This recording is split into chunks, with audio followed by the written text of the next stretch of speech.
Shalom, bien-aimés dans le Seigneur.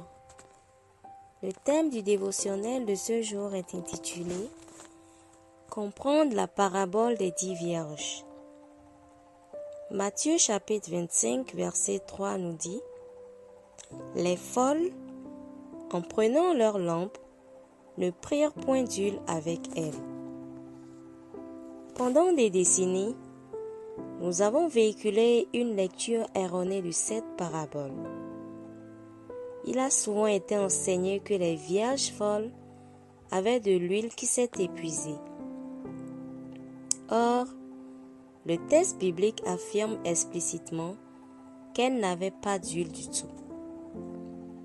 Il ne s'agit pas d'un simple détail. C'est une erreur qui, à force de répétition, a été acceptée comme une vérité. Mais l'ancienneté d'un mensonge n'en fait pas une vérité. Les paraboles sont des récits symboliques destinés à transmettre une vérité spirituelle. Elles utilisent un langage imagé pour éveiller l'intelligence spirituelle. Une fois le message saisi, le symbole doit laisser place à la substance. Le texte ne dit pas que l'huile des vierges folles s'est épuisée. Il dit clairement qu'elles n'en avaient pas du tout, dès le départ. Cela change tout. Le verset 3 dit « Les folles, en prenant leurs lampes, ne prirent point d'huile avec elles. » Le verbe « prendre » est au passé, ce qui indique leur état initial. Elles ont pris leurs lampes sans huile. Contrairement aux vieilles sages qui avaient de l'huile en réserve, les folles se sont contentées d'un extérieur sans contenu. L'huile dans l'Écriture symbolise souvent le Saint-Esprit ou encore une vie intérieure remplie de Christ. Verrez cela dans Zacharie chapitre 4 verset 6. Ces vierges représentaient des gens ayant peut-être l'apparence de la foi, qui est la lampe, mais sans réalité intérieure. Les 10 vierges symbolisent l'humanité dotée de libre arbitre.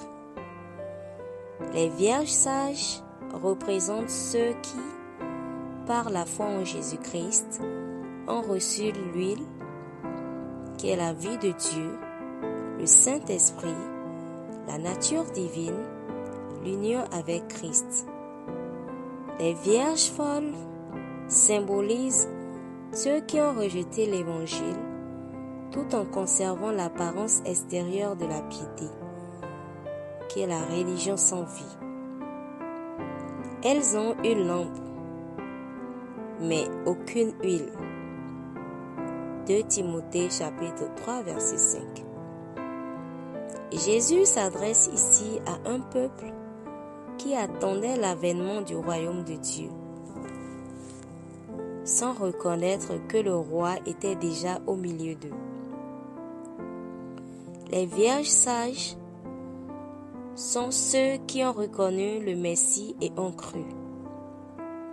Les vierges folles sont les religieux de l'époque, tels que les pharisiens, les scribes, attachés à leur propre justice et aveuglés par la tradition. Le cœur du message, c'est « Le royaume est venu, mais tous ne l'ont pas reçu. » Jean chapitre 1 verset 11 à 12. Il est venu chez les siens, et les siens ne l'ont pas reçu. Mais à tous ceux qui l'ont reçu, il a donné le pouvoir de devenir enfants de Dieu, à ceux qui croient en son nom. Amen. Ce que la parabole ne dit pas. Il est important de le souligner avec clarté. Cette parabole ne parle pas de l'enlèvement. Elle ne traite pas d'un chrétien qui perd son salut. elle n'est pas un appel à l'activisme religieux. Elle établit une distinction nette entre ceux qui ont véritablement reçu la vie de Dieu par la foi et ceux qui ont conservé une foi religieuse sans transformation intérieure. Avec tout le respect dû aux responsables spirituels, il est temps de revisiter certains fondements théologiques. Ce n'est pas un reproche, mais un appel à la lumière de l'Écriture.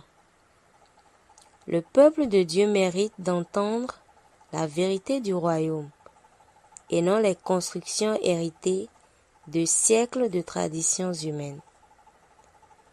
La vérité, ce n'est pas une idée, c'est une personne qui est Jésus. Prière inspirée. Je ne vivrai pas dans l'apparence de la foi. Je suis rempli de l'huile vivante. La vie du Christ est en moi. Je suis sage, non selon le monde, mais selon Dieu. Je refuse la religion sans vie et j'embrasse la foi vivante en Jésus-Christ. Le royaume est déjà venu en moi et je le vis. Amen.